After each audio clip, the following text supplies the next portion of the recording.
వైసీపీలో కీలకంగా వ్యవహరించి వైఎస్ కుటుంబానికి అత్యంత సన్నిహితంగా మెలిగి జగన్ ప్రభుత్వంలో మంత్రులు, ఎమ్మెల్యేలుగా రాణించిన వారు ఇప్పుడు టీడీపీ వైపు చూస్తున్నారు. ఈ కోవలోనే మాజీ ఉప ముఖ్యమంత్రి ఆళ్ల నాని సైకిల్ ఎక్కేందుకు సిద్ధమవుతున్నట్టుగా తెలుస్తుంది. ఏలూరు నియోజకవర్గంలో వైసీపీ అంతా ఖాళీ అయ్యి టీడీపీలో చేరిపోగా ఆ పార్టీకి ఇంతకు ముందే రాజీనామా చేసిన ఆళ్ల నాని కూడా 1-2 రోజుల్లోనే సైకిల్ ఎక్కనున్నారు. ఆళ్ల నాని 2 నెలల క్రితమే వైసీపీ అధ్యక్ష పదవికి, జిల్లా అధ్యక్ష పదవికి ప్రాథమిక సభ్యత్వానికి కూడా రాజీనామా చేశారు. నాని కాంగ్రెస్ ఎమ్మెల్యేగా ఉండగా దానికి రాజీనామా చేసి మరి వైసీపీలో చేరారు. గడిచిన ఎన్నికల్లో ఏలూరు నుంచి 4వసారి పోటీ చేసి ఓటమి పాలయ్యారు. మరోవైపు భీమవరం మాజీ ఎమ్మెల్యే గ్రంథి శ్రీనివాసు టీడీపీలో చేరే అవకాశాలు లేకపోలేదని కొందరు, అలాగే జనసేనలో చేరతారని మరికొందరు కూడా కొంత ప్రచారం అయితే జరుగుతుంది.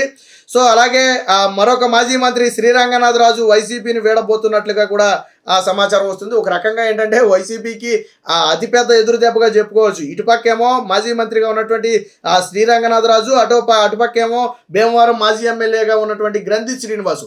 సో వీరిరువురు కూడా పార్టీని వీడబోతున్నారని ఆల్రెడీ సమాచారం ఉంది. అయితే గ్రంథి శ్రీనివాసు జనసేనలో చేరతారని ఊహాగానాలు ఉన్నప్పటికీ కూడా శ్రీరంగనాథరాజు మాత్రం తెలుగుదేశం పార్టీలోనే చేరే అవకాశం ఉందని తెలుస్తుంది.